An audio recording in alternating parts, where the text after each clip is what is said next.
26 నుంచి 28 వరకు మార్చి 29 వరకు మార్చి చదువుదామండి. 26 నుంచి 29 వరకు మార్చి చదువుదాం. యోహాను సువార్త 6వ అధ్యాయము 26 నుండి 29 వరకు ఈ 4 వచనాల్ని ఉత్తర ప్రత్యుత్తర రీతిగా చదువుదామండి. యేసు, మీరు సూచనలను చూచుట వలన కాదు గాని రొట్టెలు భుజించి తృప్తి పొంది ఉండుట వలనే నన్ను వెదుకుచున్నారని మీతో నిశ్చయముగా చెప్పుచున్నాను.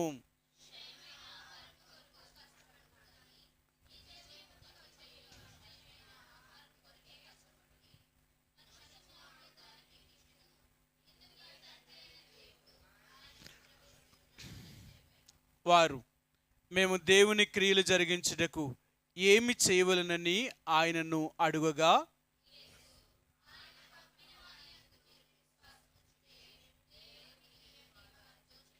మరొక మాట చదువుకుందామండి. కొరింథీయులకు రాసిన 2వ పత్రిక 13వ అధ్యాయము. కొరింథీయులకు రాసిన 2వ పత్రిక 13వ అధ్యాయము 5వ వచనాన్ని 6వ వచనాన్ని మనం కలిసి చదువుకుందామండి. 2 వచనాల్ని. కొరింథీయులకు రాసిన 2వ పత్రిక 13వ అధ్యాయము 5వ వచనాన్ని 6వ వచనాన్ని ఈ 2 వచనాల్ని మనం కలిపి చదువుదామండి.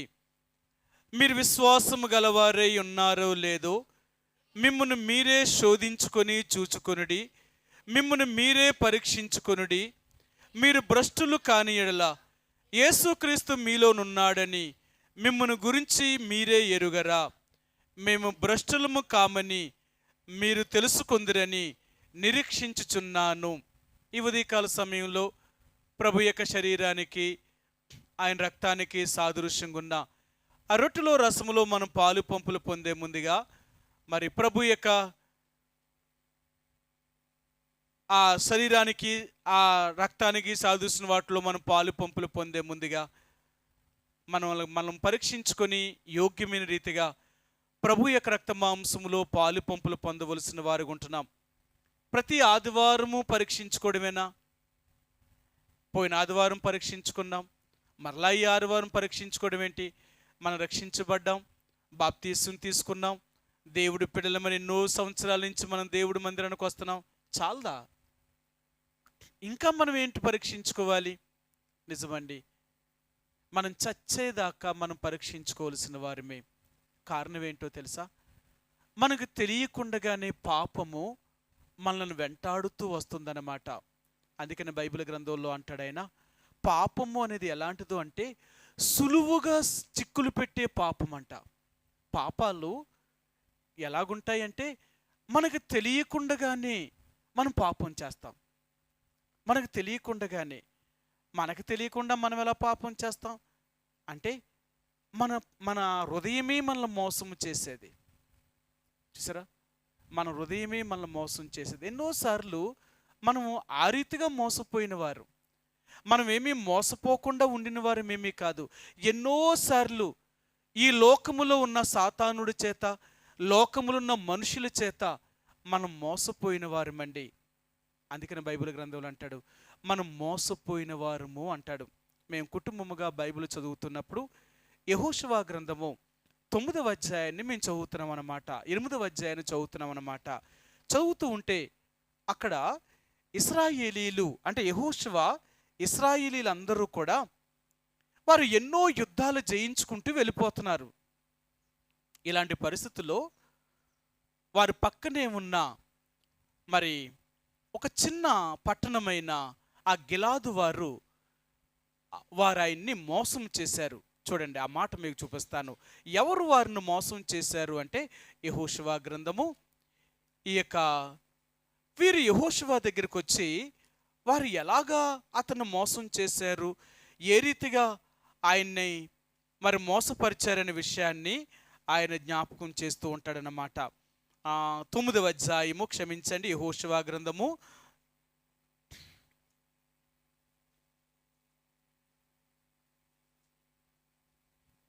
4వ వచనం. వారు కపటోపాయము చేసి వ్రాయుబారులమని వేషము వేసుకొని బయలుదేరి తమ గాడిదలకు పాత గోనెలను కట్టి పాతగిలిన చినిగిన ద్రాక్షారసపు సిద్ధులను తీసుకొని పాతగిలిన మాసికలు వేయబడిన చెప్పులను పాదములకు తొడుగుకొని పాత బట్టలు కట్టుకొని వచ్చిరి. వారు ఆహారము తెచ్చుకొనిన భక్ష్యములన్నీ ఎండిన ముక్కలుగా ఉండెను. వారి గిల్గాలు నందలి పాలెములోనున్న యెహోషువ నొద్దకు వచ్చి, మేము దూరదేశం నుండి వచ్చిన వారము, మాతోనక నిబంధన చేయడని అతనితో ఇశ్రాయేలుతోనూ చెప్పగా. చూసారా, వీరు ఇశ్రాయేలు ప్రజలని, గిబియోనీయులు ఇశ్రాయేలు ప్రజలను మోసము చేశారు. ఎందుకంటే మోసపోవడం అనేది ఇది సామాన్యమైన పని. ఎప్పుడు మోసపోతాం? మోసం చేసేవాళ్ళు ఉంటే, అంటే మోసపోయే వాళ్ళు ఉంటే మోసం చేసేవాళ్ళు ఉంటానే ఉంటారు. ఈరోజు లోకంలో మనం చూస్తున్నాం కదా, ఎన్నో మోసాలు. అలాగే మనల్ని కూడా ఈ లోకములో ఎన్నోసార్లు ఈ లోకాధికారి అయిన సాతానుడు, రెండవదిగా ఈ లోక సంబంధమైన మనుషులు మనల్ని మోసం చేస్తూనే ఉన్నారు. ఎన్నిసార్లు మనం మోసపోతున్నామో. మోసపోకుండా ఉండాలంటే ఏం చేయాలా? మోసపోకుండా ఉండొచ్చు, కానీ మనం అలాగ దేవుడి మీద ఆధారపడేవారం కాదు కదా. ఇప్పుడు యెహోషువ దగ్గరికి గిబియోనీలు వచ్చి, అయ్యా మేము దూర దేశం నుంచి వచ్చాం, మేము అక్కడ బయలుదేరినప్పుడు మేము కట్టుకున్న బట్టలు కొత్తవి, మేము వేసుకున్న చెప్పులు కొత్తవి, మేము వండుకున్న ఆహారము వేడివేడి భక్ష్యములు వండుకున్నాం, మేము పోసిన ద్రాక్షరసపు సిద్ధులు కూడా కొత్తవే వేసుకున్నాం. దూర దేశం నుండి రావడం వల్ల మా రొట్టెలు, అంటే మేము తెచ్చుకున్న ఆహారం ఎండిపోయింది, మేము తెచ్చుకున్న ద్రాక్షరస తిత్తులు పగిలిపోయాయి. అంతేకాదు, మేము వేసుకున్న చెప్పులు, మా బట్టలు కూడా చిరిగిపోయాయి. అయ్యా ఎందుకు వచ్చాము అంటే, మాతో ఒక నిబంధన చేయండి. మీ దేవుడి గురించి విన్నాం, వినగానే మా గుండెలు కరిగిపోయాయి. ఎంత భయంకరమైన యుద్ధాలు చేశారు, ఐగుప్తు దేశంలో నుంచి దేవుడు మిమ్మల్ని ఎలా తీసుకొచ్చాడు, ఎర్ర సముద్రాన్ని ఎలా దాటాడు, ఇవన్నీ మేము విన్నాము. కాబట్టి ఎలాగా మీతో యుద్ధం చేయలేము, మాతో ఒక నిబంధన చేయండి, మేము బహుదూరం ఉన్నవారము అని చెప్పారు. అప్పుడు యెహోషువ అన్నాడు, అప్పటికి అనుమానం వచ్చింది, ఏమో మీరు దూరదేశం నుంచి వచ్చారో, దగ్గర మా ప్రక్కవారే, ఏమో మాకేం తెలుసు, మేము మీతో నిబంధన చేయము అన్నారు. మేము మీతో నిబంధన చెయ్యం, మీరు మా పక్కన ఉన్నవారేమో, మేమేలా చెప్తాం మీకు అని చెప్పారు. కానీ వాళ్ళు అన్నారు, అయ్యా మమ్మల్ని చూడండి, మా బట్టలు చూడండి, మా చెప్పులు చూడండి, మేము తెచ్చుకున్న ఆహారం చూడండి, మా తిత్తులు చూడండి, ఇవన్నీ ఎండిపోయే, నిజం నమ్మండి అన్నారు. అప్పుడు వీళ్ళు ఏం చేయాలా? వీళ్ళకి తెలియనప్పుడు, సరే మీకు ఇక్కడ ఒక మాట చూపిస్తాను, వాళ్ళు ఏం చేశారో చూపిస్తాను. యెహోషువ గ్రంథము 9వ అధ్యాయము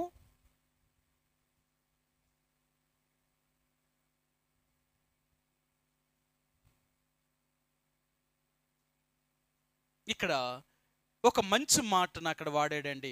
ఆయన ఏం చెప్పారు అంటే, చూడండి మీకు ఆ మాట చూపిస్తాను. వీరు దేవుని దగ్గర సెలవు లేకుండా వారితో ప్రమాణము చేశారు. 14వ వచనమండి, 14వ వచనం.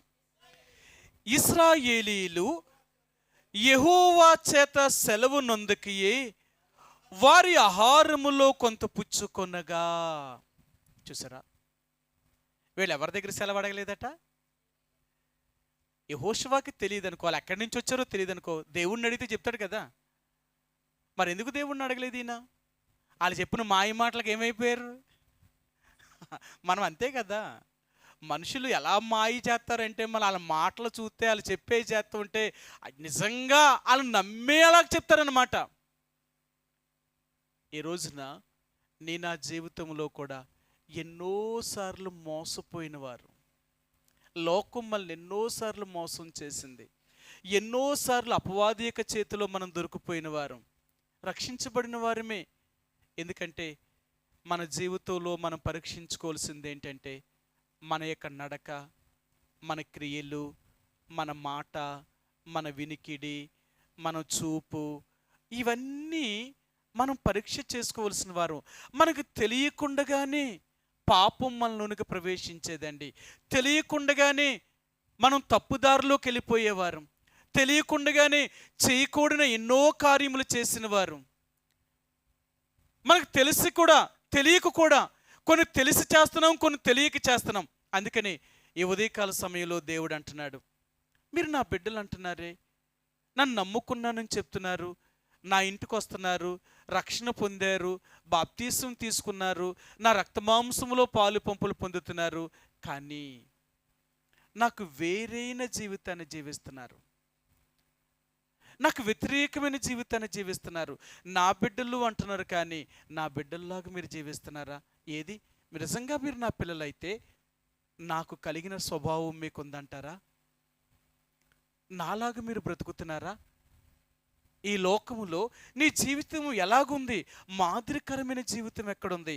అందుకనే మీ అందరికీ తెలిసిన మాటే. సరే, ఇప్పుడు మనకు అవసరం కాబట్టి ఆ మాటను మరలా చూపిస్తాను. అపోస్తలుడైన పౌలు తీతునకు రాసిన పత్రిక మొదటి అధ్యాయము, తీతునకు రాసిన పత్రిక మొదటి అధ్యాయము 16 వచ్చినవండి. 1:16. తీతునకు రాసిన పత్రిక మొదటి అధ్యాయము 16 వచ్చినవండి. దేవుణ్ణి ఎరుగుదమని వారు చెప్పుకుందరు గాని అసహ్యులను, అవిధేయులను, ప్రతి సత్కార్య విషయములో భ్రష్టులనై ఉండి తమ క్రియల వలన ఆయనను ఎరగమన్నట్టు ఉన్నారు. మనమేమో దేవుని ప్రజలం అంటున్నాం, మనం చేసే కార్యాలు చూస్తేనేమో దేవుని ప్రజలకు వ్యతిరేకమైన కార్యాలు చేస్తున్నాం. ఇప్పుడు మనం ఎవరమే? అందుకనే ఈరోజు నిన్ను గురించి సాక్ష్యం ఇవ్వగలిగిన వారు దేవుడు. మర్చిపోకు. నిన్ను గురించి నువ్వు ఇచ్చుకునే సాక్ష్యము సరైనది కాదు. నువ్వెన్నైనా చెప్పొచ్చు. మనం చెప్పే సాక్ష్యము మనకు తెలియని వాళ్ళు విన్నప్పుడు ఎలాగుంటుంది తెలుసా? మనం ఏదో గొప్పోళం అనుకుంటుంది మన గురించి తెలియని వాళ్ళ దగ్గర చెప్తే. అదే మన గురించి తెలిసిన వాళ్ళ దగ్గర నీ సాక్ష్యం చెప్పు. నీ సాక్ష్యము చెప్పవలసింది ఎక్కడో తెలుసా? తెలియని వాళ్ళ దగ్గర కాదు, నువ్వు తెలిసిన వాళ్ళ దగ్గర చెప్పు. అప్పుడు చెప్తారు, నువ్వు చెప్పింది ఒకటి, నువ్వు చేసేది ఒకటి. కాబట్టి ఈరోజు దేవుడు అంటున్నాడు, మీరు నా బిడ్డలు అంటున్నారు కదా, నిజంగా మీరు నా ప్రజలు అయితే, నన్ను నమ్మిన వారు అయితే ఎంతవరకు నన్ను పోలి నడుచుకుంటున్నారు? మీరు మీ మాదిరికరమైన జీవితం ఎక్కడా? ఇలాంటి జీవితం లేనప్పుడు మనం ఏదో పేరుకు మాత్రమే దేవుని ప్రజలమని చెప్పుకొని దేవుని మందిరానికి వెళ్ళి దేవుని బిడ్డలమని చెప్పుకున్నంత మాత్రానికి మనం దేవుని యొక్క రాజ్యములోనికి చేరమండి. దేవుని యొక్క రాజ్యములోనికి చేరాలి అంటే ఖచ్చితంగా మనల్ని మనం సరి చేసుకోవాలండి.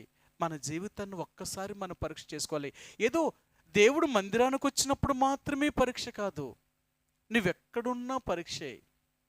ప్రతిరోజు నువ్వు నీ అంతరంగంతో నువ్వు పరీక్ష చేసుకోవాలి. ప్రభువా, నేను నీకు మాదిరికరమైన జీవితాన్ని జీవిస్తున్నానా? నీకు తగినట్లుగా ఉన్నానా?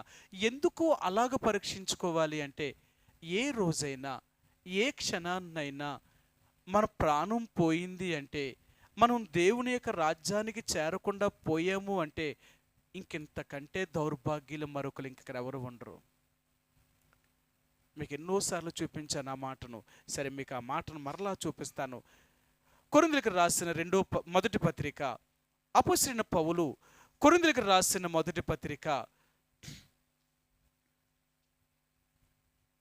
15వ అధ్యాయము, కొరింథీయులకు రాసిన మొదటి పత్రిక 15వ అధ్యాయము 19 వచ్చినవండి. 15, 19. ఈ జీవితకాలం మట్టుకే మనం క్రీస్తునందు నిరీక్షించు వారమైన ఎడల మనుషులందరికంటే దౌర్భాగ్యులమై ఉందుము. మనంత దౌర్భాగ్యులు ఇంకెవరు ఉండరట. మనం ఏ జీవితకాలం మట్టుకు దేవుణ్ణి ఎందుకు విశ్వాసం ఉంచాం? ఈ జీవితకాలం మట్టుకేనా?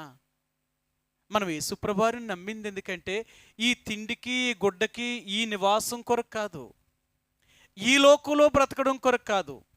ఒకవేళ ఈ లోకంలో బ్రతుకుదేరు కొరకే మనం యేసుప్రభువుని నమ్మితే అందరికంటే దౌర్భాగ్యులం.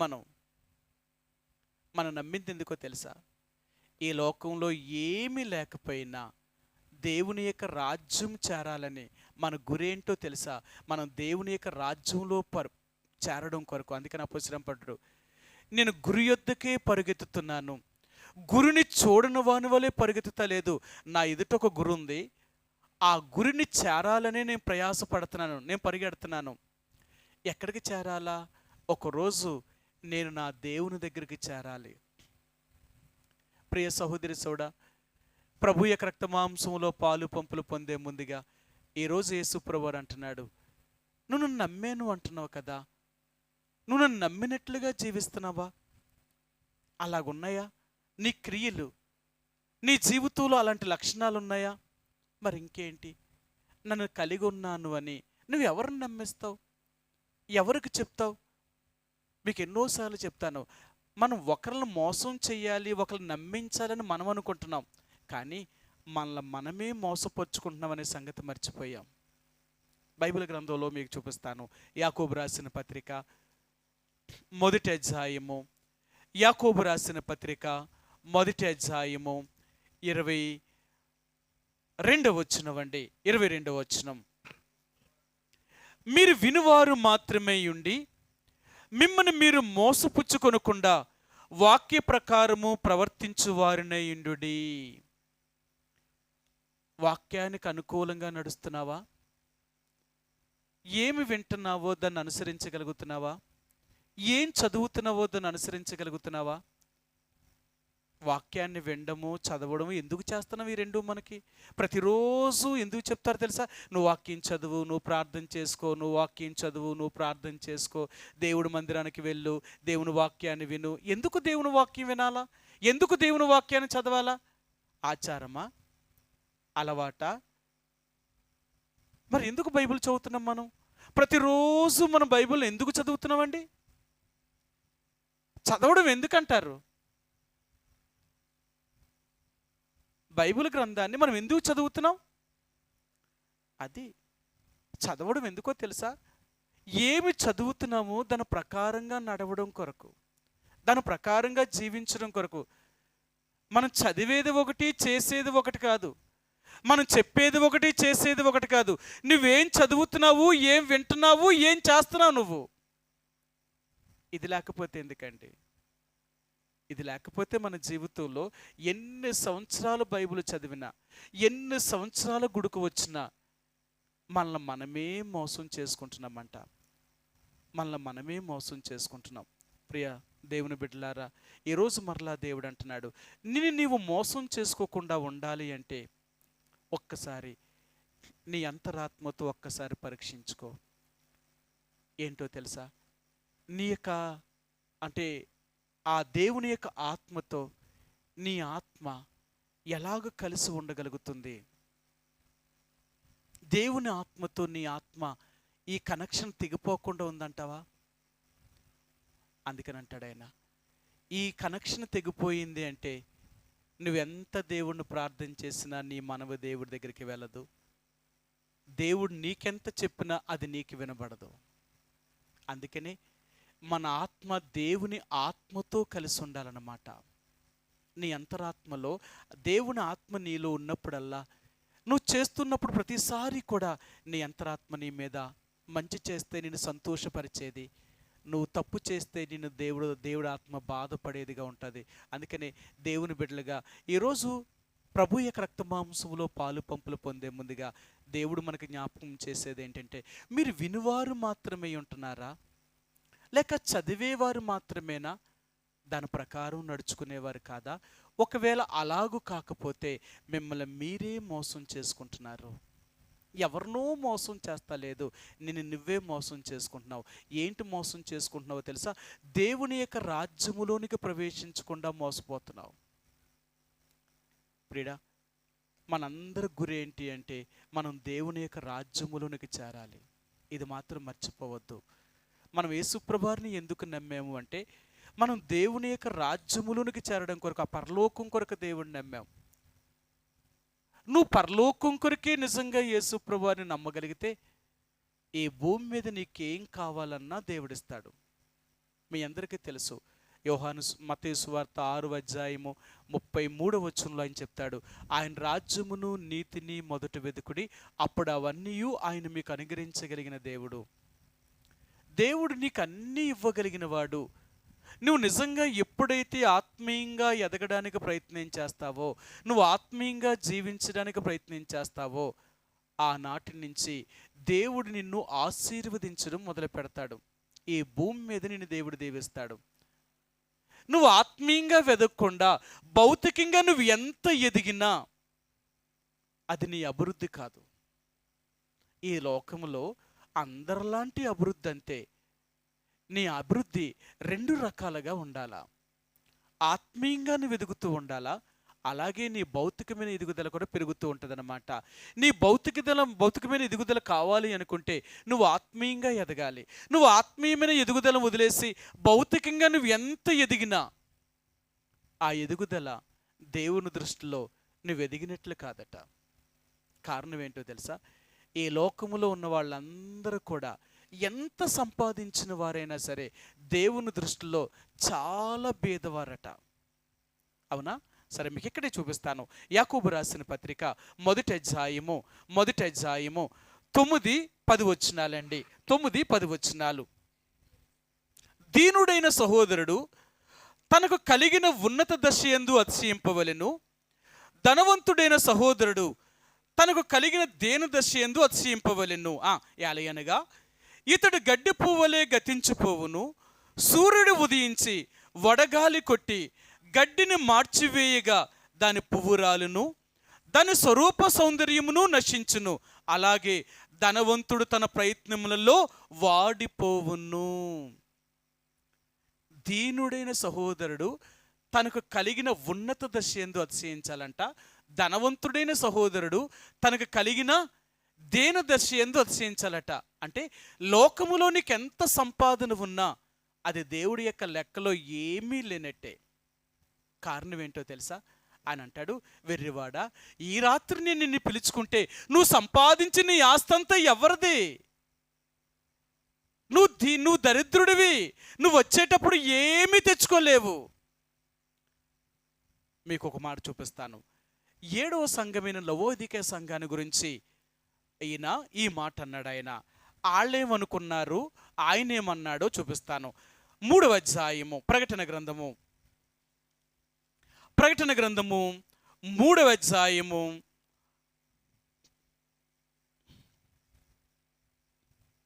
17 వచ్చినవండి. 3:17.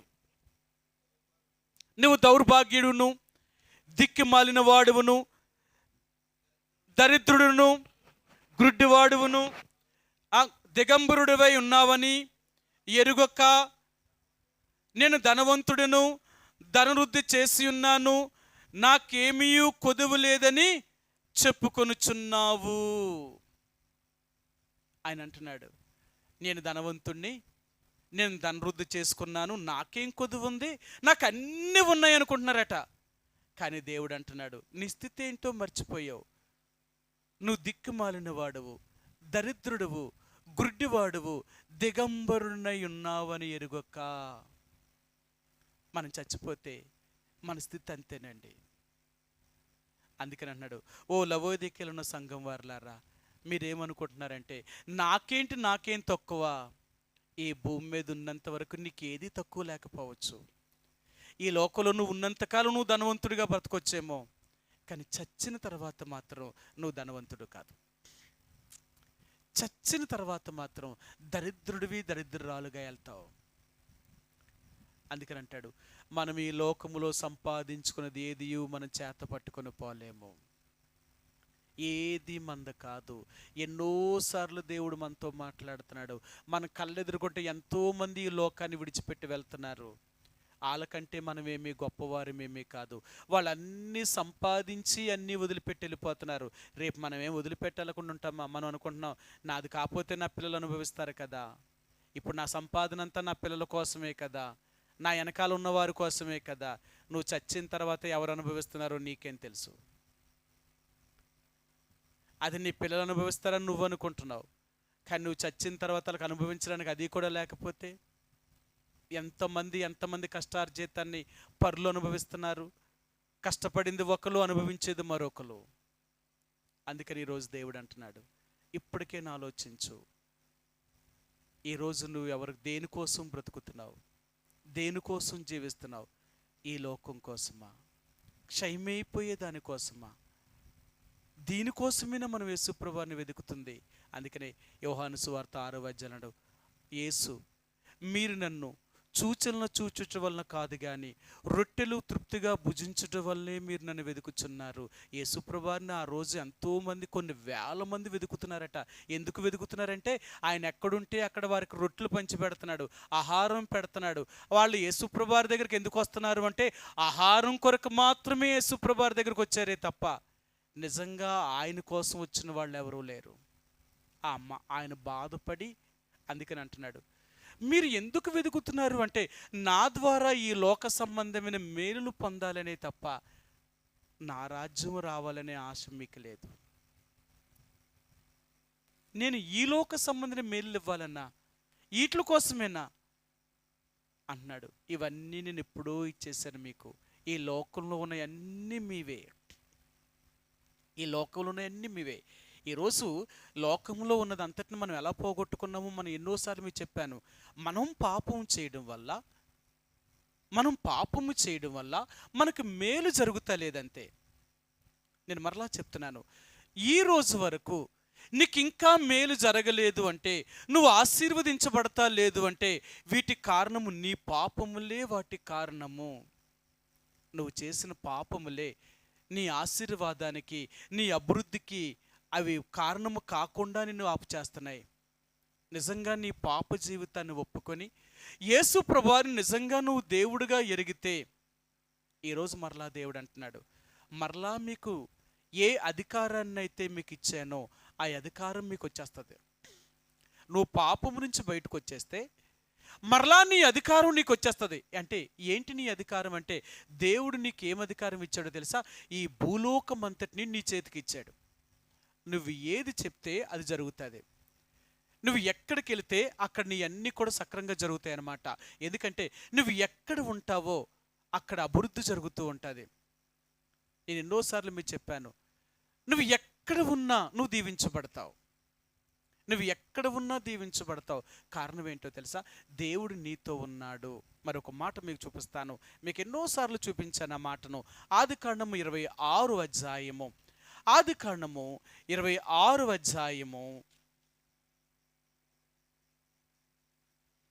12 వచనమండి.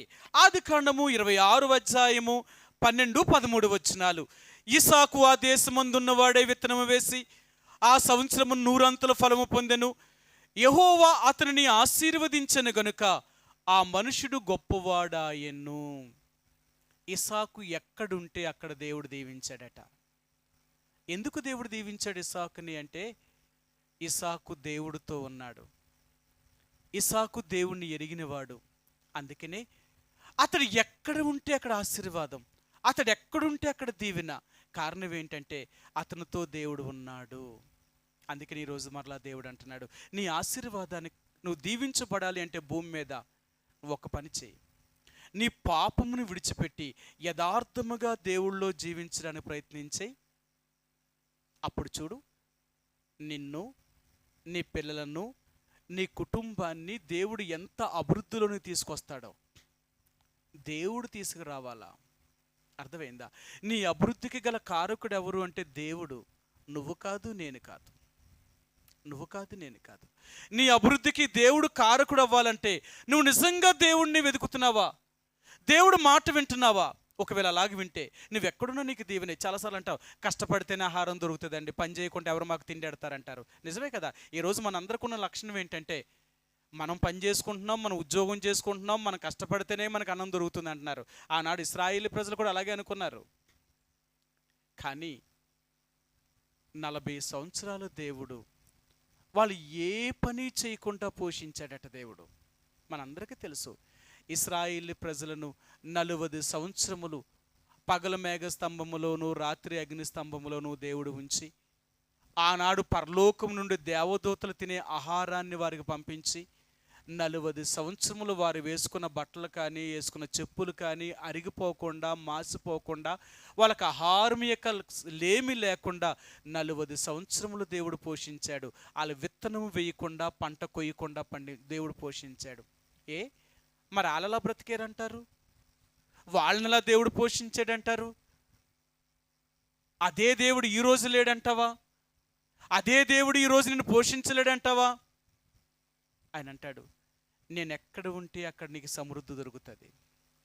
నేను నీతో ఉంటే నీకు మేలే జరుగుతుంది. నువ్వు కష్టపడితే నీకు ఆహారం దొరుకుతుందంటే ఆ కష్టం ఏంటో తెలుసా? ఆ కష్టమే నీ పాపం అన్నమాట. అందుకని అంటారు, ఆదాముకు దేవుడిచ్చిన తీర్పు ఆ శాపం ఏంటంటే, నీ ముఖపు చెమట కారి నువ్వు కష్టపడితేనే కానీ భూమి నీకు ఫలం ఇవ్వదు. చెమట కారేలాగా కష్టపడాలట మనిషి. ఈరోజు నువ్వు నేను కూడా కష్టపడితేనే ఆహారం దొరుకుతుంది అంటే దాని ఫలితం ఏంటంటే ఇంకా మనం ఆ పరిస్థితుల్లో ఉన్నాం. దేవుడు అంటున్నాడు, నువ్వు కష్టపడకుండా కూడా నీకు ఇవ్వగలను నేను. ఎందుకంటే నేను దేవుడును. నువ్వు నా మాట వింటే ఈ భూమి మీద నీకు అన్ని మేలే జరుగుతాయి. ఎప్పుడు దాకా ఏవైతే నీకు ఆశీర్వాదము అభివృద్ధి చెందకుండా నేను ఆపేసాయో ఇవన్నీ నీకు అభివృద్ధి చెందుతాయి. నువ్వెక్కడికి వెళ్ళినా దేవుడు నిన్ను అభివృద్ధిలోనే తీసుకుని వెళ్తాడు. అందుకనే దేవుడు ఇక్కడ మనం చదివే ఆ మాటను మరలా మీకు చూపిస్తాను. యోహాను సువార్త 6వ అధ్యాయము 27 వచ్చినవండి. 6:27 యోహాను సువార్త 6వ అధ్యాయము 27 వచనం. క్షయమైన ఆహారము కొరకు కష్టపడుకుడి గాని నిత్య జీవము కలుగజేయు అక్షయమైన ఆహారము కొరకే కష్టపడుడి. మనుష్య కుమారుడు దానిని మీకు ఇచ్చును. ఇందుకే తండ్రి అయిన దేవుడు ఆయనకు ముద్ర వేసి ఉన్నాడని చెప్పెను. ఆయన అంటున్నాడు, క్షయమైపోయే ఆహారం కొరకు కాదు, నిత్య జీవము కలుగజేయు అక్షయమైన ఆహారం కొరకు కష్టపడు. నీ కష్టము దేని కొరకు ఉండాలో తెలుసా? అక్షయమైన ఆహారం కొరకు, ఆ నిత్య జీవము కలుగజేసే ఆహారం కొరకు. అందుకనే దేవుడు అంటున్నాడు, శరీర సంబంధమైన ఆహారం దేవుడు నీకు ఎలాగైనా పెడతాడట. ఈ భూమి మీద పుట్టించిన దేవుడట తప్పక దానికి కావలసినవన్నీ ఇస్తాడట. మనం అంటాం కదా, నీరు పోసినవాడు నారు పోసినవాడు నీళ్ళు పోయాడా, చూసారా? మొక్క నాటినవాడు దానికి కావలసిన పరిస్థితులన్నీ చూసుకోడా? మరి అలాగే పుట్టించిన దేవుడు దానికి కావలసినవన్నీ ఇవ్వడా? మనం అన్నీ నోటి మాటలతో చెప్తాం, కానీ నమ్ముతావా? నిన్ను పుట్టించిన దేవుడు నిన్ను పోషించగలడని నమ్మకం నీకుందా? నిజమే. నువ్వు నమ్మగలిగితే నిన్ను పుట్టించిన దేవుడే నిన్ను పోషించగలిగిన దేవుడు ఆయన. అందుకనే బైబిల్ గ్రంథంలో మానవుడు పుట్టక ముందే మానవుడికి ఏది అవసరమో అవన్నీ దేవుడు భూమి మీద చేసిన తర్వాతే మనిషిని చేశాడు. సృష్టి మనందరికీ తెలుసు కదా, 6 దినాలలో 8 సార్లు సృష్టిని చేసిన దేవుడు ఆ 8 సార్లలో 8వసారి చివరిసారి మానవుడిని చేశాడు. ఇవన్నీ కలగజేసిన తర్వాతే మనిషిని చేశాడు తప్ప మనిషిని అవేవీ లేకుండా మానవుడు చేయలేదు. అంటే మానవుడికి ఇవన్నీ అవసరమని దేవుడికి అన్నీ ముందే తెలుసుండే ఇవన్నీ మన కొరకు చేశాడు. ఇవన్నీ చేసిన దేవుడు ఇవన్నీ మనకే ఇచ్చాడు. ఇవన్నీ నీయే తీసుకో. మానవుడు భూమి మీద చేసిన తర్వాత ఆయన మానవుడికి ఒక అధికారం ఇచ్చాడు ఆయన. సరే, ఆదికాండము 1వ అధ్యాయము ఏం అధికారం ఇచ్చాడో ఒక్కసారి మరలా చూద్దాం. ఆదికాండము 1వ అధ్యాయము 28వ వచనం అండి. 28వ వచనం. దేవుడు వారిని ఆశీర్వదించి ఎట్లనగా, మీరు ఫలించి అభివృద్ధి పొంది విస్తరించి భూమిని నిండించి దానిని లోపరుచుకొనుడి, సముద్రపు చేపలను ఆకాశ పక్షులను భూమి మీద ప్రాకు ప్రతి జీవిని ఏలుడని దేవుడు వారితో చెప్పెను. సరే, ఇవన్నీ కలగచేసి మానవుడి కింద పెట్టాడు. ఇవన్నీ మీవే తీసుకో. కానీ ఈరోజు మనం ఏమైపోయాం తెలుసా?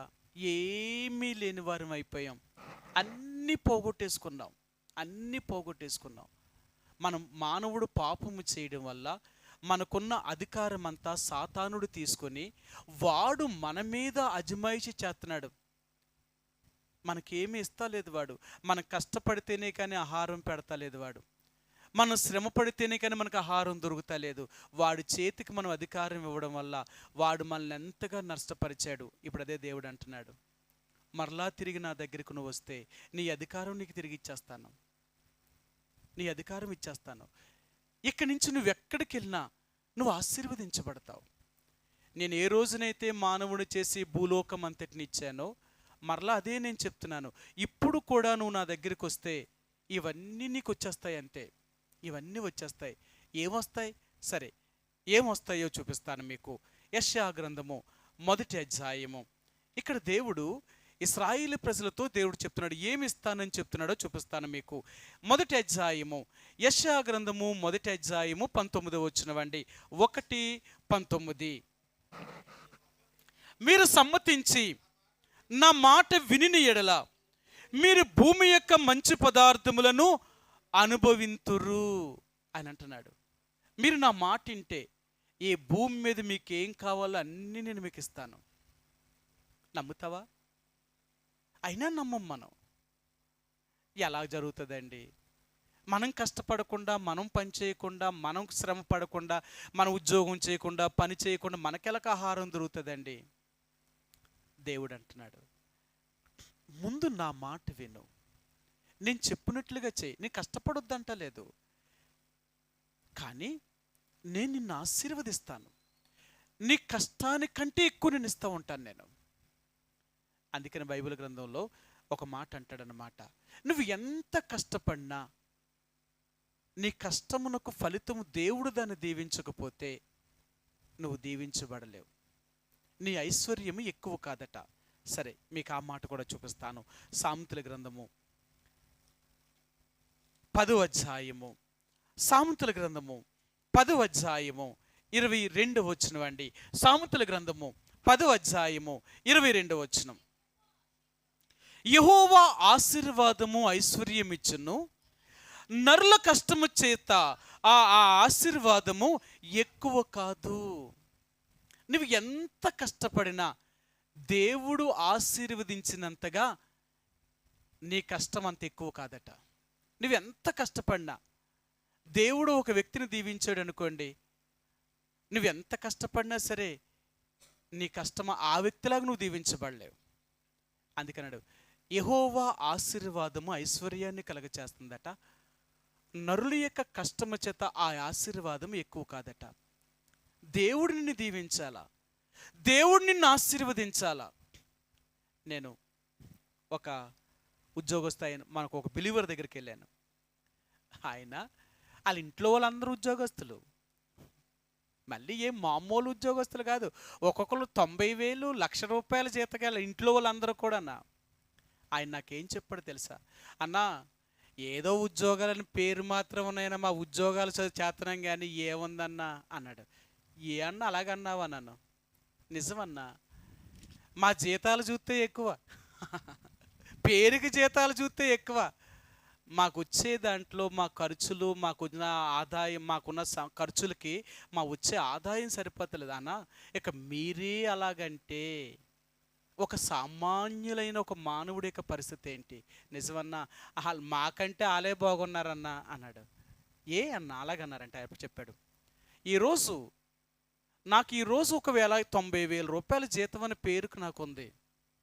నా జీతంలో 30% ఇన్సూరెన్స్గా ప్రభుత్వమే తీసుకుంటుంది. ట్యాక్స్ రూపంగా 30% ప్రభుత్వం తీసుకుంటుందట. ప్రతి ఉద్యోగస్తుల దగ్గర కూడా ప్రభుత్వం వాళ్ళకి ఇచ్చే జీతంలోనే ట్యాక్స్ తీసుకుంటుందట. అవునంటారా? కట్ చేస్తుందా లేదా? ఖచ్చితంగా కట్ చేస్తుంది. తర్వాత వీళ్ళకి వచ్చే జీతంలో మళ్ళీ ఏం చేస్తున్నారంటే, వీళ్ళకి పర్సనల్ లోన్లు పెట్టుకుంటారట. ఇల్లు కట్టుకోవడానికో, లేకపోతే ఇంకో దానికో. ఈ లోన్లు తీసుకోవడం వల్ల ఈ 90,000 జీతంలో వీళ్ళ చేతికి వచ్చేది 40,000 కూడా చేతికి వస్తలేదట. ఈ 40,000తో ప్రతిరోజు ఉద్యోగానికి వెళ్ళి రావడం, ఇంట్లో మెయింటెనెన్సు, మాకున్న పైన సమస్యలు, ఇవన్నీ చూస్తే సరిపోతలేదన్నా. అందుకని ఈరోజు ప్రతి ప్రభుత్వం అంటే ప్రతి ఉద్యోగస్తుడు కూడా, గవర్నమెంట్ ఉద్యోగస్తుడు కూడా ఏం చేస్తున్నాడో తెలుసా? ఏదో ఇంకో సైడ్ వ్యాపారం చేస్తున్నాడట.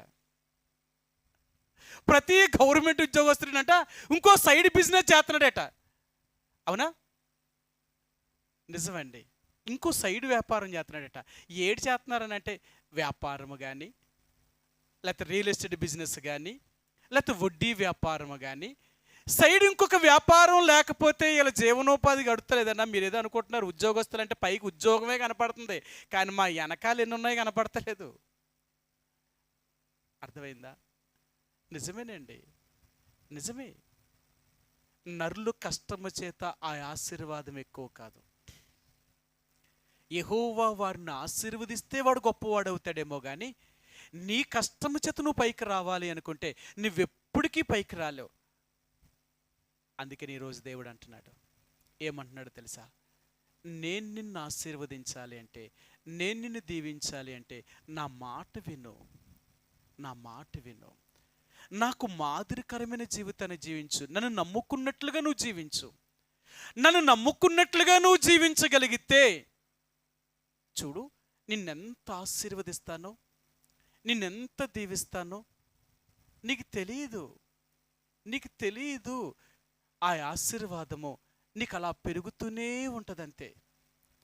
నిజంగా నా జీవితంలో అంటే మీ అందరికీ తెలుసు, నేనేం చెప్పక్కర్వద్దు.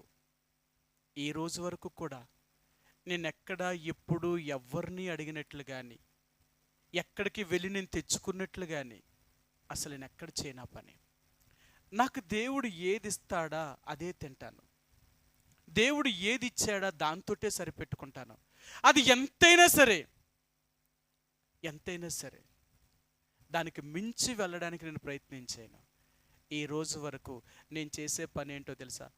నేను మనుషులకి కనపడాలని కానీ, మనుషులను మెప్పించాలని కానీ, మనుషులను సంతోషపెట్టాలని కానీ ఎప్పుడూ నేను ప్రయత్నించాను. ప్రభా, నేను నీకు నమ్మకస్తుడిగా ఉన్నానా లేదా? నీకు తగినట్లుగా జీవిస్తున్నానా లేదా? ఇది నన్ను నేనుగా స్వపరీక్ష చేసుకుంటాను. ఈ రోజు వరకు మీరు చెప్తే నమ్మరు, నన్ను దేవుడు ఎప్పుడూ వదలలేదండి. నేను ఉదాహరణ. ఎవరో అక్కర్లేదు. నేనేం పని చేయను, ఏది నేను సంపాదించుకోవడానికి ప్రయత్నం చేయను. కానీ దేవుడిస్తేనే తింటాను, లేకపోతే అలా ఉండిపోతాను. అయినా దేవుడు నాకేది తక్కువ చేయదు. అందరూ అదే అంటారు, వీళ్ళు ఎలా బ్రతుకుతున్నారు, వీళ్ళకి ఎక్కడి నుంచి వస్తుంది, వీళ్ళు ఎలా బ్రతుకుతున్నారు, ఎక్కడి నుంచి వస్తుంది? ఎక్కడి నుంచి వస్తుందో తెలుసా? నా ఆధారమే దేవుడు. నా దేవుడు నాకు సహాయము చేయడం వల్ల నిజంగా నాకు ఎప్పుడూ కొరత లేదు. ఈరోజు మరలా అంటున్నాను, నువ్వు అలా చేయి. నువ్వు దేవుడి కొరకు జీవించడానికి, దేవుడి కొరకు బ్రతకడానికి ప్రయత్నించి యథార్థంగా దేవుడికి నిన్ను కనపరుచుకో. నీ దేవుడు ఎంత గొప్పవాడో తెలుసా? యథార్థముగా నువ్వు దేవుడు కనపరుచుకుంటే నిన్ను ఆశీర్వదిస్తాడట. మీకు ఎన్నోసార్లు చెప్పాను 2 మాటలు. 2వ దినవృత్తాంతాల గ్రంథము 19వ అధ్యాయం 17వ అధ్యాయంలో ఆయన ఆశాతో చెప్తాడు. ఆశాతో చెప్పినప్పుడు ఏమంటాడంటే, ఆశ, యథార్థవంతులను బలపరచుటకే యెహోవా కనుదృష్టి లోకమందంతటా సంచారము చేస్తుంది. ఆశతో చెప్తాడు. 2వ దినవృత్తాంతాల గ్రంథములో ఏమంటాడంటే, నువ్వు మతి తప్పి ప్రవర్తిస్తున్నావు. అవునా? సరే, దేవుడు ఆయనతో ఏం మాట్లాడాడో చూపిస్తాను. ఆశతో దేవుడు ఏం చెప్పాడో ఒక్క మాట మీకు చూపించి నేను ముగిస్తాను. 2వ దినవృత్తాంతాల గ్రంథము 2వ దినవృత్తాంతాల గ్రంథము 2వ దినవృత్తాంతాల గ్రంథము 16వ అధ్యాయం 16వ అధ్యాయము 2వ దినవృత్తాంతాల గ్రంథము 16వ అధ్యాయము 9వ వచనమండి. 16:9. తన ఎడల యథార్థ హృదయము గల వారిని బలపరచుటకై యెహోవా కనుదృష్టి లోకమందంతటను సంచారము చేయుచున్నది. ఈ విషయమందు నీవు మతి తప్పి ప్రవర్తించితివు గనుక ఇది మొదలుకొని నీకు యుద్ధములే కలుగును. ఆశతో దేవుడు చెప్పాడట, ఆశ, నువ్వెంత మతి తప్పి ప్రవర్తించావు, నన్ను వదిలేసావు. నువ్వు మనుషుల మీద ఆధారపడుతున్నావు, నన్ను వదిలేసి నువ్వు మనుషుల మీద ఆధారపడతావా? ఇంతకాలం దేవుడు నీకు తోడై ఉన్నాడే. మీరు చదివితే 35 సంవత్సరాల వరకు ఆశ రాజ్య పరిపాలన చేసినంత కాలంలో ఒక్కసారి కూడా యుద్ధం రాలేదట. 35 సంవత్సరాలుగా ఆయన రాజ్య పరిపాలన చేసినప్పుడు ఒక్కసారి కూడా యుద్ధం రాలేదట. కానీ ఒకే ఒక్కసారి యుద్ధం వచ్చింది. 36వ సంవత్సరంలో యుద్ధం ప్రారంభించబడింది. అప్పుడు ఈ రాజు ఏం చేశాడో తెలుసా? 35 సంవత్సరాలు దేవుడు కాపాడిన ఆ దేవుణ్ణి వదిలిపెట్టి మనుషుల దగ్గరికి వెళ్ళాడట. తన దగ్గర బలము లేకపోవడం వల్ల సిరియా రాజైన బెన్హదాద్ దగ్గరికి దూతలు పంపించి, అయ్యా, ఇశ్రాయేలు రాజైన ఆ బయోషా నా మీదకు యుద్ధానికి వస్తున్నాడు, నువ్వు నాకు సహాయం చేయగలిగితే నేను నీకు దాసుడుగా అవుతాను అన్నాడట. అదే దేవుడి దగ్గరికి వెళ్ళి, ప్రభా, ఆ యుద్ధములో నాకు జయం కలగచేయి, నేను నీ మాట వింటాను అంటే దేవుడు కలగజేయడంటారా? 35 సంవత్సరాలు కాపాడిన దేవుడు ఇప్పుడు కాపాడ్డంటారా? చూడండి, అందుకే దేవుడు అన్నాడు, ఆశ, నువ్వు మతి తప్పి ప్రవర్తించవు, మర్చిపోయావు, నేను చేసినవన్నీ మర్చిపోయావు. యథార్థవంతులు బలపరచుటకై యెహోవా కనుదృష్టి లోకమందంతటా సంచారము చేయుచుందన్న సంగతి నువ్వు మర్చిపోయావు. ఇంతకాలము నేను నిన్ను కాపాడానే, నన్ను మర్చిపోయి ఒక మనిషి యొక్క సహాయం కొరకు వెళ్తావా? ఇప్పుడు చెప్తున్నాను, నువ్వు చచ్చేదాకా యుద్ధాలే అన్నాడు. చచ్చేదాకా యుద్ధాలన్నాడు. ఆశ తన 39వ సంవత్సరమున దేవుడు అతని అరికాలలో జబ్బు పుట్టించాడట. అంతేకాదు, 2 సంవత్సరాలు మంచం మీద నుంచి లెగలేదట ఆశ. ఆ 3వ సంవత్సరము అతను ఉదరము నుండి, కడుపు నుండి పేగులు బయటపడి చచ్చిపోయాడట. ఎంత భయంకరంగా చచ్చిపోయాడు. ఆశ ఎంతటి గొప్ప రాజు, కానీ ఇతను ముగింపు ఎలాగైపోయిందో తెలుసా? భయంకరంగా మారిపోయింది. అందుకన్నాడు, యథార్థవంతులను బలపరచగలిగిన దేవుడు. నిజంగా నువ్వు దేవునికి యథార్థమైన జీవితాన్ని జీవించు, దేవుడు నిన్ను ఎంత ఆశీర్వదిస్తాడో చూడు. అందుకన్నాడు, ఆశ, ఇంతవరకు నువ్వు యథార్థంగా జీవించినంత కాలము నేను నిన్ను ఆశీర్వదించాను, ఇప్పుడు నన్ను వదిలేసి నువ్వు వెళ్ళిపోయో, నీ యథార్థత నా ఎళ్ళ సరైనదిగా లేదు కాబట్టి ఇప్పుడు నేను నిన్ను వదిలేశాను అన్నాడంతే. అక్కడి నుంచి ఆశ యొక్క జీవితంలో నెమ్మది లేదండి. అన్ని యుద్ధాలే, అన్ని కలవరమే, వ్యాధి చేత మంచానికి చచ్చిపోయాడంతే. తన 42వ సంవత్సరంలో ఆశ మృతి పొందెను అంటాడు ఆయన. రెండో మాట మీకు చూపిస్తాను.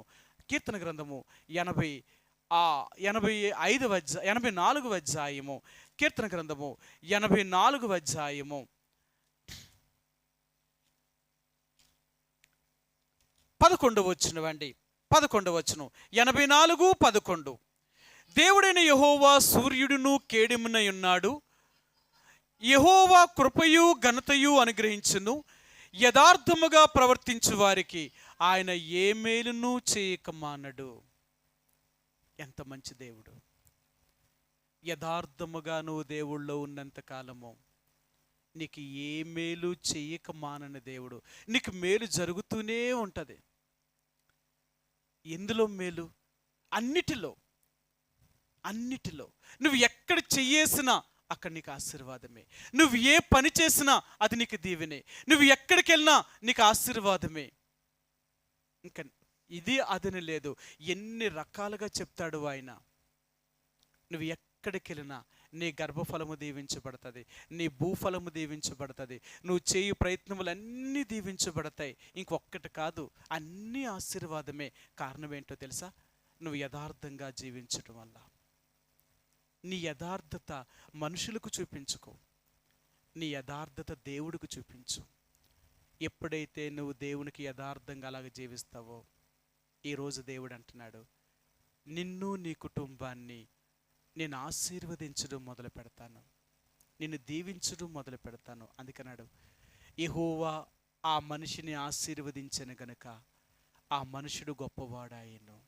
ఒక వ్యక్తి దీవించబడితే దేవుడు నిన్ను దీవించాడా, నువ్వు గొప్పవాడు అవుతావు. నువ్వు దేవుడు దీవించలేదా, నువ్వు గొప్పవాడు కాలేదు. అందుకనే ఈ రోజు దేవుడు అంటున్నాడు, నిన్ను గొప్పవాణ్ణి చేయాలనుకుంటున్నాను నేను. నిన్ను గొప్ప చేయడి నిన్ను మొదలుపెట్టాను అంటే దాన్ని ఎవరూ ఆపలేరు. దేవుడు చూసేది యథార్థత.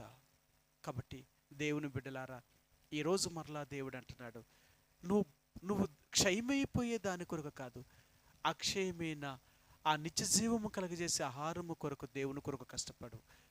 దేవుళ్ళో ముందు జీవించడానికి ప్రయత్నించే. నువ్వు దేవుళ్ళో జీవించడానికి ఎప్పుడైతే ప్రయత్నం చేస్తావో అప్పుడే నీకు భూమి మీద కావలసినవన్నీ దేవుడు ఇవ్వగలడు, అన్నీ ఇవ్వగలడు. ఆయనకు అసాధ్యమైనది ఏమీ లేదు. కాబట్టి ప్రభు యొక్క రక్త మాంసంలో మనం పాలు పంపులు పొందే ముందుగా ఒక్కసారి మనం పరీక్షించుకుందాం. మనం దేవునికి యథార్థంగా జీవిస్తున్నామా? ఆయన ఎరిగిన వారు మనం చెప్పుకుంటున్నాం. ఆయనకు మాదిరికరమైన బ్రతుకు మనం జీవిస్తున్నామా? మన నడవడిక కానీ, మన క్రియలు కానీ, మన మాట కానీ, మన యొక్క చూపు కానీ, మన వినికిడి కానీ, మనం చేస్తున్న ఇవన్నీ దేవుడికి ఇష్టంగా జీవిస్తున్నామా? ఒకవేళ అలాగ లేకుండా మనం పేరుకి దేవుని బిడ్డలేమో అనుకుంటే ఎప్పటికీ దీవించబడలేము. భక్తిహీనులను దేవుడు ఎప్పుడూ దీవించడండి, దీవించడు. వారు అభివృద్ధి చెందుతారు. దేవుడు అన్నాడు, భక్తిహీనులు అభివృద్ధి చెందరు అనుకోకు, వాళ్ళు చెందుతారు కానీ త్వరగా నాశనం అయిపోతారు. వాళ్ళు వెతికినా దొరకరట, ఇక కనబడరు. ఇంక వారు కొన్ని సంవత్సరాల తర్వాత చూస్తేనంట వాళ్ళ వంశమే భూమి మీద లేకుండా దేవుడు తుడిచేస్తాడట. కారణం ఏంటో తెలుసా? భక్తిహీనులు అనే వారిని దేవుడు ఎప్పుడూ క్షమించలేడు. కాబట్టి దేవుని బిడ్డలుగా మనం భక్తిహీనతను విడిచిపెట్టి భక్తి కలిగిన వారిగా జీవించడానికి ప్రయత్నించేద్దాం. అలాగే ఎప్పుడైతే జీవించడం ప్రారంభిస్తామో నిన్ను, నీ కుటుంబాన్ని, నీ రాబడును దేవుడు ఆశీర్వదించి నువ్వెక్కడికి వెళ్ళినా నిన్ను దేవుడు ఆశీర్వాదకరంగా దేవుడు చేయగలుగుతాడు. అందుకంటాడు బైబిల్ గ్రంథంలో అంటాడు, నిన్ను నేను ఆశీర్వాదను కారకుడిగా చేస్తానన్నాడు ఆయన. అబ్రహాముతో దేవుడు చెప్పాడు, అబ్రహమా, నీ మూలముగా సమస్త వంశములు దీవించబడతాయి. అబ్రహమా, నువ్వు ఆశీర్వాదానికి గల కారకుడు నువ్వు అవుతావు. అటువంటి ఆశీర్వాదాన్ని నువ్వు పొందాలి అనుకుంటే ఎప్పుడైనా దేవుని కొరకు ఒక యథార్థంగా తీర్మానం చేసుకో. ప్రభా, నేను ఈ లోకం కొరకు కాదు బ్రతికేది, నీ కొరకు బ్రతుకుతాను, నీ కొరకు జీవిస్తాను, నీకు నమ్మకస్తుడిగా నమ్మకస్తురాలుగా ఉంటానని నువ్వు దేవుడితో ఒక నిబంధన చేసుకో, ఒక ప్రమాణము చేయి. నువ్వెప్పుడైతే దేవుడితో ఒక ప్రమాణము చేయగలుగుతావో ఆ రోజు నుంచే దేవుడు నిన్ను కూడా ఆశీర్వదిస్తానని ప్రమాణం చేస్తున్నాడు అని అంటాడు. ఎప్పుడైతే నువ్వు తీర్మానం చేసుకుంటావో ఆయన కూడా అప్పుడే తీర్మానం చేస్తాడట. ఇది మొదలుకొని నేను మిమ్మల్ని ఆశీర్వదిస్తాను అంటాడు ఆయన. సరే, ఈ ఒక్క మాట చూపిస్తాను. ఇది మొదలుకొని యెహోవా మిమ్మల్ని ఎలాగా ఆశీర్వదిస్తానని చెప్తున్నాడో ఆ మాట చూపించి నేను ముగిస్తాను. నేను నహూము గ్రంథము, హగ్గయి గ్రంథము 2వ అధ్యాయము, హగ్గయి గ్రంథము 2వ అధ్యాయము 19వ వచనం అండి. హగ్గయి గ్రంథము 2వ అధ్యాయము 19వ వచనం. కొట్లలో ధాన్యమున్నదా? ద్రాక్ష చెట్లైనను, అంజూరపు చెట్లైనను, దానిమ్మ చెట్లైనను, ఒలీవ చెట్లైనను ఫలించకపోయేను కదా. అయితే ఇది మొదలుకొని నేను మిమ్మును ఆశీర్వదించెదను. అయితే ఇది మొదలుకొని నేను మిమ్మును ఆశీర్వదిస్తాను. నువ్వెప్పుడైతే నాలో తీర్మానం చేసుకుంటావో ఆ రోజు నుంచే ఇంతవరకు నీకేమైతే నష్టాలు గుండా వెళ్ళిపోయావో ఇప్పుడు నేను దీవించడం మొదలు పెడతాను. నేను నీకు నిన్ను ఆశీర్వదించడం మొదలు పెడతాను. నేను నీకు నా మాట విను. కాబట్టి దేవుని బిడ్డలారా, ఈరోజు నువ్వు నేను కూడా దేవుని చేత దీవించబడాలి అనుకుంటే, ఆశీర్వదించబడాలి అనుకుంటే ఇప్పటికైనా దేవుడి మాట విను. యథార్థముగా దేవునికి సేవించు. నమ్మకంగా దేవుడికి ఉండడానికి ప్రయత్నించేయి.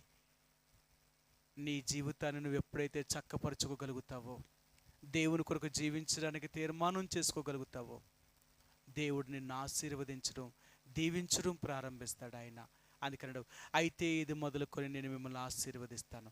ఎంత ఆశీర్వదిస్తాడో తెలుసా? మునుపటి కంటే అధికముగా దీవించగలిగిన దేవుడు. ఆ రీతిగా దేవుడు నిన్ను నన్ను ఆశీర్వదించునుగాక. ప్రభు యొక్క రక్త మాంసంలో పాలు పంపులు పొందే ముందుగా మనంగా పరీక్షించుకుందాం. కొద్ది సమయం మోకరించి కండ్లు మూసుకొని ప్రభు దగ్గర మనం సరి చేసుకొని యోగ్యంగా ప్రభు యొక్క రక్త మాంసంలో పాలు పంపులు పొంది దేవుని యొక్క ఆశీర్వాదానికి దేవుడు మనందరినీ వారసులుగా చేసేటట్లుగా మన జీవితాన్ని